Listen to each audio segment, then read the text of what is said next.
Hello and welcome to episode 4 of FTC Radio. Today I have for you an interview with Isaac Martinez of Denver Firearms Training, located in Denver, Colorado. I'm not going to do much of an intro today because the interview went a little bit long, not too long, it's only 30 minutes, but I don't want to take up a whole lot of time building up ahead of time. So, Isaac is a relatively young instructor and he is new to the business. And I wanted to get his perspective as a new instructor and some of the challenges that he's faced in that role. So, without any further ado, please welcome Isaac Martinez.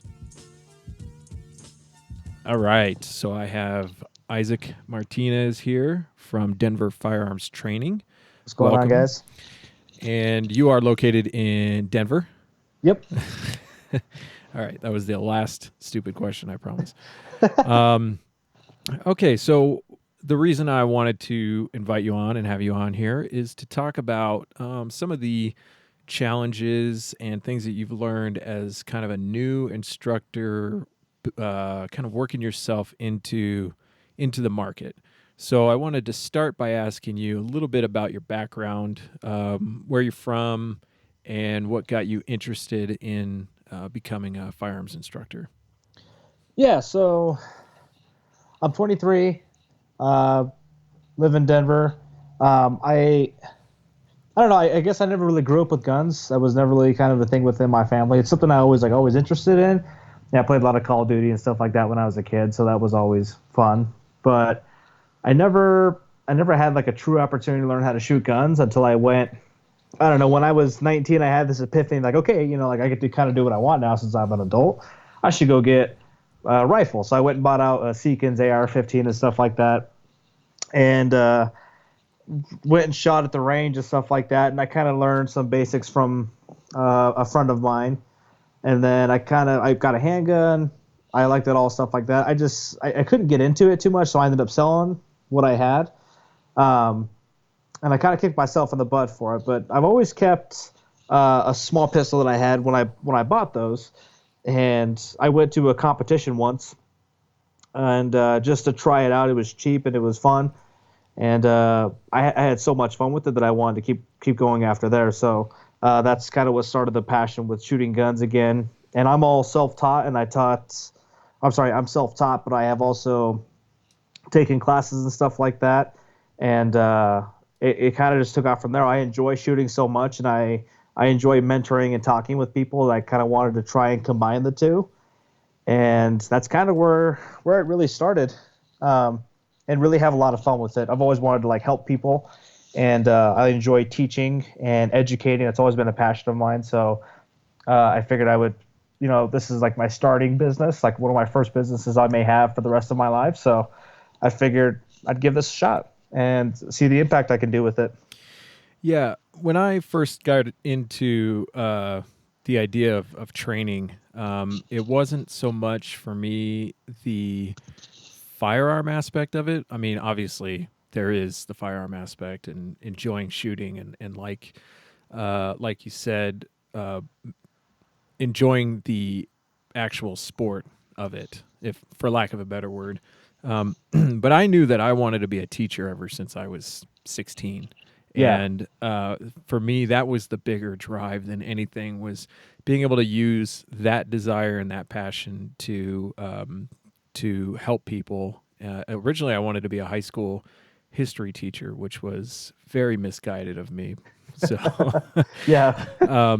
so when you when I first met you, you came to one of our classes, and you and your partner friend, you guys really struck me as being really serious about being very proficient with your firearm, because a lot of people don't necessarily take it all that seriously, Yeah. and you can tell the people who take it seriously and who don't. Yeah. And you're not the first person I've seen come through classes that takes it serious, but I always notice that when it does happen, and there's an intention there. There's like a commitment to an ethic, I think, of Hmm. not only being safe and being proficient, but also of growing and a drive to get better, which I think is a really important aspect of being an instructor as well. So you got into the idea of training. You took your NRA rubber stamp credential test. Um, Yep. I hate to say that because I know that the people who teach those classes are really quite serious about what they do, but I mean, it really is like a rubber stamp, Yeah. Yeah. which is unfortunate, but it's kind of it's good and bad at the same time. Uh, Right. Right. so you took your classes and you got your certification, and you've been teaching now for about how long? But let's see. I got it in June. It Okay. was right at the end of June, or sorry, end of May. So about 5 months. So 5, 6ish months roughly. Okay. And in that time, what have you mostly been teaching? Basic handgun, concealed carry? What's been your go-to? Yeah, so my approach is I really wanted to focus on the concealed carry just because I always felt it was more of a realistic style of gun training. Granted, all gun training is all good, but I feel like the need for handguns, personal protection, things of that nature was more what people could be interested in. Because in all sense, like the gun training industry itself is kind of a niche market. Like everyone can see the value in it, but no one's not quite that passionate for it. For spending $100, $200 to go shoot guns, it's just one of those things where people just don't do that super often. But everyone wants to get their concealed carry.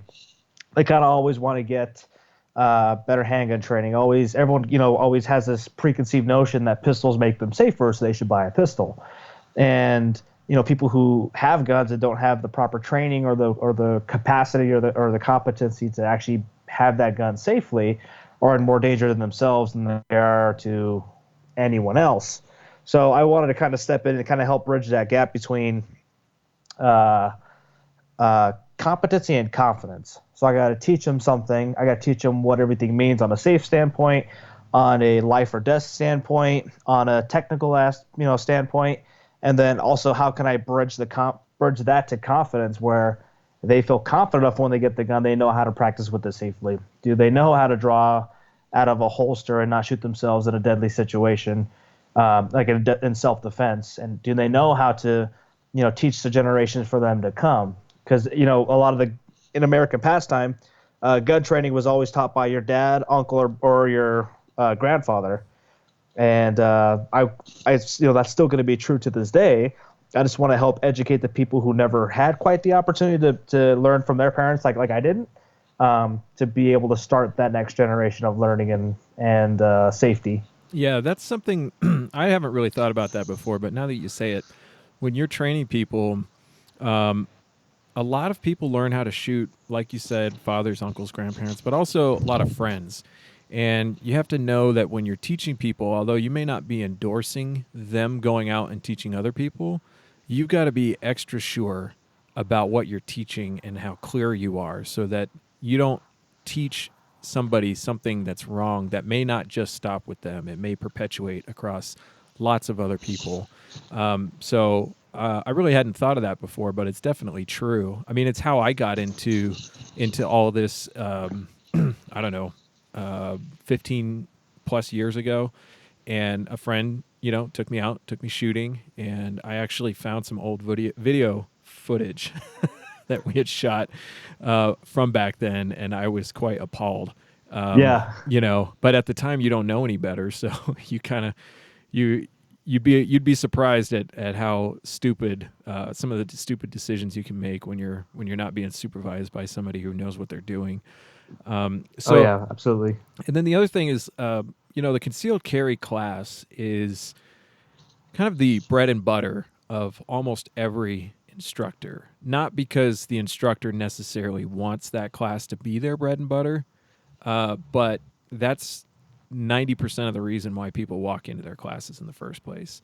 And Right. so, from what I've seen, it's really important as an instructor that if that's going to be your sort of signature class until you get to a point where you're like uh, another instructor who's got a reputation for teaching other things, you really got to make that class as good as it possibly can be in whatever capacity you want to teach that class. It seems to me that if you want people to come back, if you want people to tell their friends, you've got to make it a good class. You've got to make it a solid class, Right. because that's how your reputation is going to go out. It's going to be based on that class. And unfortunately, a lot of people, that will be the only class they ever take. So that's another reason why it's got to be a really solid class. Right. We were talking on Sunday, and I think I was saying something like, if when somebody takes my class, if all they walk out of there is an understanding of firearm safety and the need for more training, then I feel like I've done my job. Oh yeah, absolutely. So so you've taught mostly, like, this is my observation, so correct me if I'm wrong, but Sure. most of your first customers have been people that Hmm. like friends and Correct. family, Yeah, correct. which is pretty common, I think, for instructors who are just getting started. Um, and at some point, if you haven't already, you're gonna run through all of those people. Yep. What has been a challenge for you as far as, like, I know filling classes is hard for anybody, but what has been your direct experience with that? Um, Man, there's so much that goes into it. Um, I think one of the hardest things for me is like consistency. Sticking to a plan, sticking to consistency against not having a class for a couple weeks or so. Like sticking to like always being able posting, always trying to like it's always like about building momentum. And I'm at the part where I'm like kind of starting at ground zero. So I'm trying to build as much momentum as possible. And with that comes a lot of dedication, a lot of drive, and a lot of consistency to working in general, whether I'm advertising myself, I'm writing blog posts, or I'm sharing a video on social media, or I'm like doing some outreach stuff. Um, it's that's kind of always one of the hardest things for me because I guess that's still like unnavigated waters for myself. Because you can reach out to friends and family, and they'll reach out to their friends and family, and you get like a network of like two or three branches, and then it kind of just stops there. And at some point, you have to start prospecting uh, customers or potential students to yourself for yourself. So that's the other thing that I've been so I'm kind of at this, I get some people that I get messages about people want to take the class, but it's, every so often, maybe once every other week. How can I drive up that number to where I have more of a steady flow or I have more consistency of people wanting to come to me? So my next goal currently is to do more business to business work. So going to businesses and be able to market myself there to kind of get more of a different audience per se. Yeah. That consistency is really hard. And also, when you're first starting out, it's really hard to know what is working and what's not working. Right. Because at this stage, realistically, almost everything you do is not working. But it may work eventually. And so it's like, well, what do I dump? What do I get rid of? What do I do more of? It's really hard to narrow your focus down. But as far as consistency goes, it seems like the more that you do, if you consistently do the same thing, whether it's, I mean, I don't want to say whether it's right or wrong. That's not the right way to look at it. But whether it's wildly successful or not, as long as you're being consistent with it, you will start to see over time where those holes are and where those opportunities are. It's That's just what I've observed from people like Edgar at Guns for Everyone, the largest handgun training company in in the state of Colorado. I have to say that it's like a tagline now. Um, Yeah. and if you don't know what I'm talking about, go watch Edgar Antion's speech at the two-way rally in Washington D.C. You can find it on YouTube, I believe. Yeah. But Edgar is an insanely consistent person. Yeah. He has been teaching roughly 3 to 6 classes a week for almost, I would say, 7 years. And that Like there is no substitute for that kind of consistency. Now, not everybody has to pump those kind of numbers all the time, but that's been his way of doing it. His way has been just keep doing it, just keep doing it, keep doing it, work out the kinks along the way. But I think a lot of new instructors kind of get stuck in this idea of, well, nothing's working, so I don't know what to do. And it seems to me that the successful instructors just keep going, you know, Yeah. and the things that don't work will become apparent over time. And the other thing I wanted to say is you're in a really good position with your name. Yeah. The last episode we posted was on branding, and I don't know what inspired you to take the name Denver Firearms Training, but if you're looking for a model out there on how to pick a name for your company, that's a good one because as far as people finding you goes, like you can't really do much better than that. I, I know that's what surprised me was when I got my all this started up, the name was available, like the domain was available for the internet, the business name was available. I was like, huh, like I didn't actually think that was. I was like, man, what if I was to go like look at like how to learn how to shoot guns? What would I type into Google? I was like, Denver Firearms Training, Yeah, Denver Gun Training, and I was like, oh, well, that's weird. No one's taken this name before, and I was kind of shocked. I was like, well, I might as well buy it now. I'm surprised. I'm honestly surprised you even looked for that name because it would just seem like so obvious that that wouldn't be available, you know? Right? So, but when we're talking about from a marketing side, giving yourself an edge wherever you can is helpful. So when people want to find firearms training in Denver, they will almost, a lot of them will almost definitely type in Denver Firearms Training. And that's free real estate. I mean, that's Right. Yeah. Seriously. because you will come up first in a lot of searches over time. It's not like it, Google doesn't just hand that to you. But if you do the typical normal SEO type stuff for your company, for your website, it won't take very long for you to start coming up to the top. And people like to put their personalities and their kind of their stamp wherever they can. And so you see a lot of names for companies that mean something to the instructor. And there's nothing wrong with that, I think. That's great. I mean, it kind Yeah. of it makes you feel like it's yours. But if that is not important to you and you'll take any name that works, consider city name firearms training if it's available. Yeah. Or even state name, you know, if you had put in Colorado firearms training, it would have a similar effect. So and like I said, I think you really lucked out there, but it was smart of you to even look for that and give it a shot because a lot of people will be like, well, there's no way that's open, so I'll just start somewhere else. It's like almost hiding in like plain view. You're like, Yeah. that's of course that's already been taken, but then like you kind of already rolled that out. Where it's like I just Google it, it's like, oh, look at that, it's available. Yep. Exactly. Like a zebra. Yep. Yeah. Exactly. So you are mostly teaching. I mean, right now your plan is to mostly teach handgun classes at this time. Is that correct? Yeah. Just because I'm more competent. I don't want to say competent, but I feel like I'm more proficient Mm-hmm. with the handgun, and that seems to be a more popular uh, thing that my students like to go towards is like the defensive handgun shooting stuff as opposed to the rifle stuff. I want to focus on there and let that grow and build some momentum, and then I will introduce or try to reintroduce more rifle stuff as that stuff as it comes more. I guess I want to say feasible Mm-hmm. to build.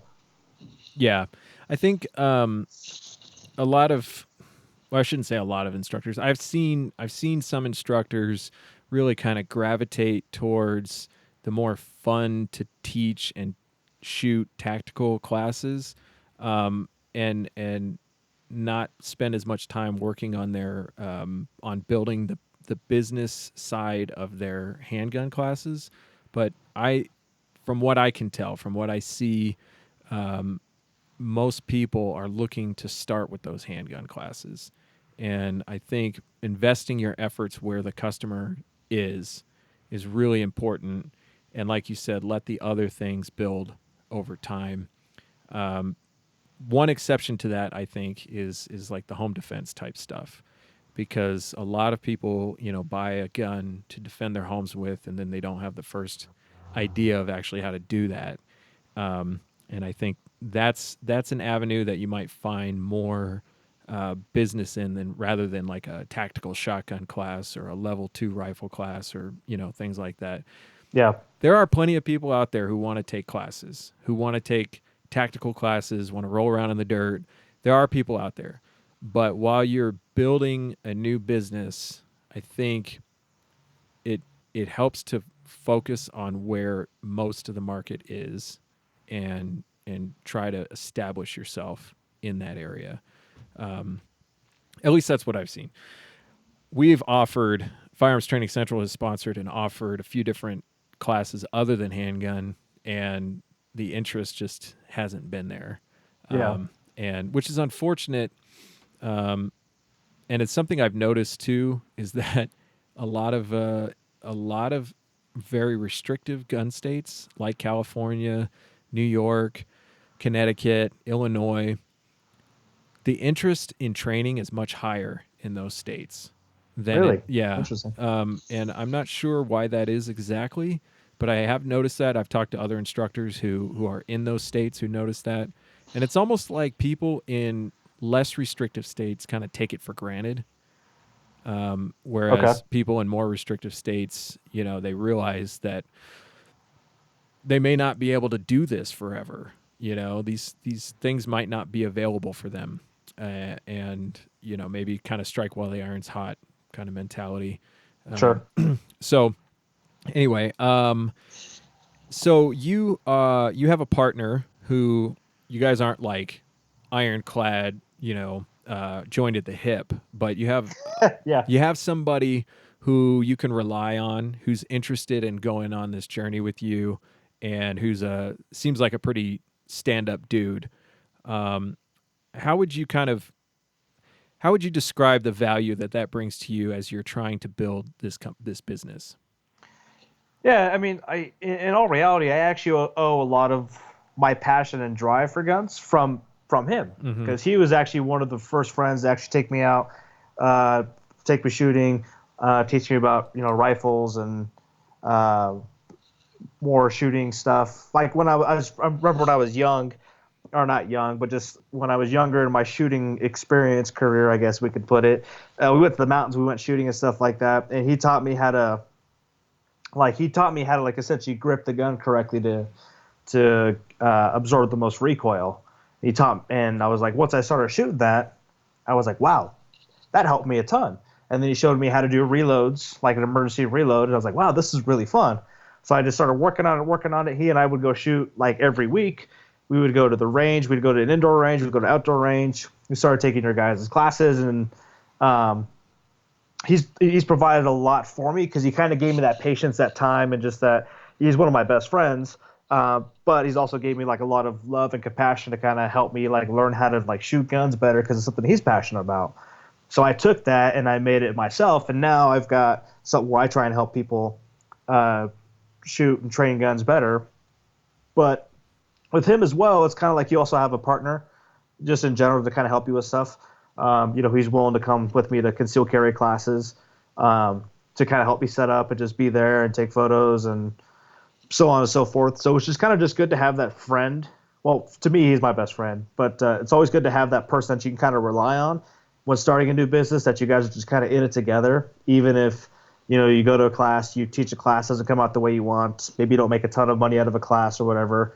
You kind of have that second line of support to help you out. You're like, all right, cool. I'm still kind of believing in what I'm believing in.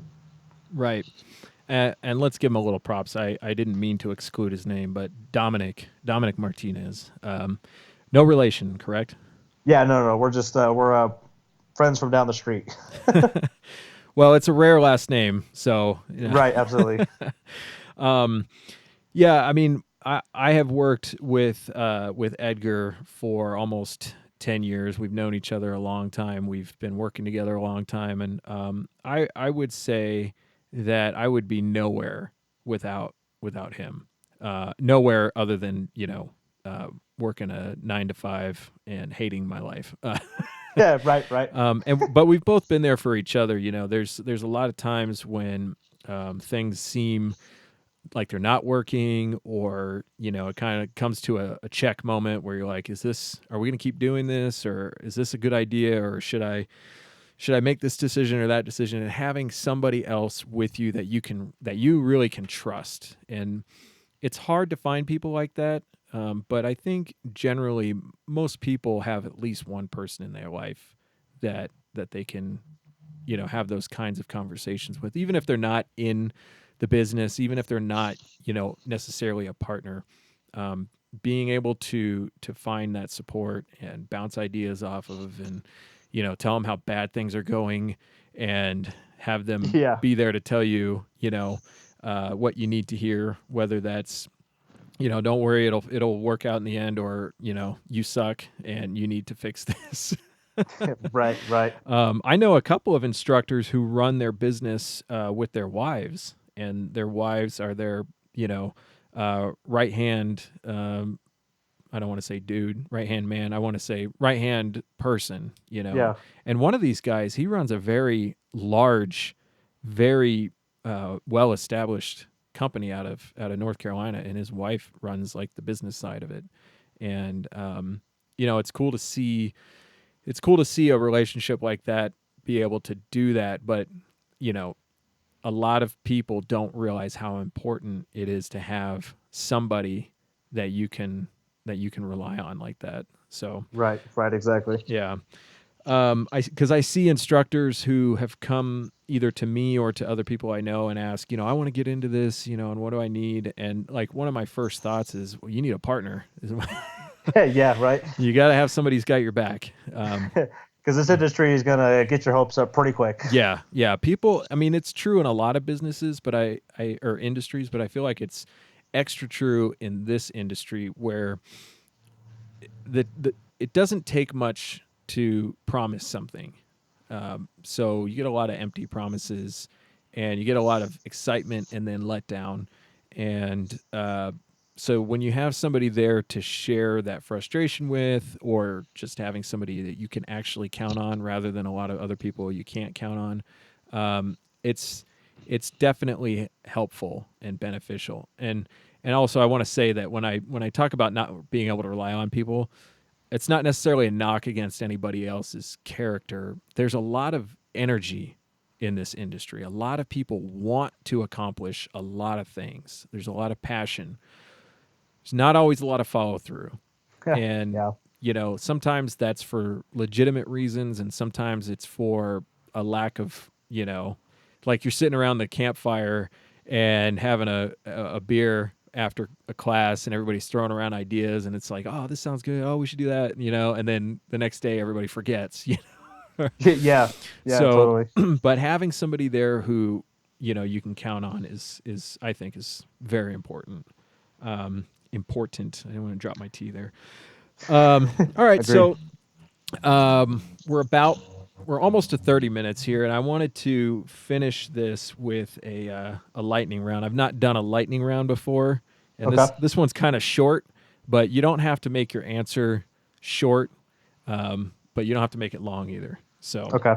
all right, pancakes or waffles? Waffles. All right, I knew I could trust you.